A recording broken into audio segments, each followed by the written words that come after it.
show where talented kids shine their brightest.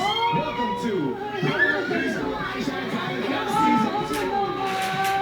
It's the TV show that develops children's gift of mastery. Susundan ko natin kung paano mahahasa ang galing ng mga kids sa kanilang mga talento.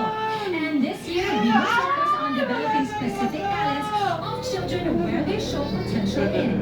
Makikita natin kung paano importante ang papel ng magulang in developing their talents. At syempre, meron na tayong bagong batch ng top caliber mentors. Sa araw na ito, makikilala natin ang apat na iShine Singers. Simulan natin ang kwento sa pinagdaanan ng kids and their parents in the auditions for singing. Balikan natin ang ating iShine roving reporter, Mateo. Thank you very much, Zian and Dimples. Guys, you wouldn't believe kung gaano kadami mga talented kids sa singing nagpunta sa 5 audition venues natin at napadala ng kanilang send-in videos. Sobrang pinahangan nila ang audition masters natin. Iba't ibang timbre, iba't ibang hiling. Pero isa ang gustong patunayan dahil paslit, kayang bumirit. Talagang maraming mangarap na makasali.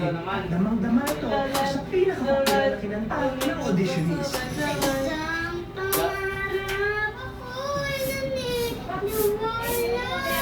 Di ako titigil hanggang aking magkayaging unting kararating. Tagumpay ko'y makikita, patuloy ang pangarap.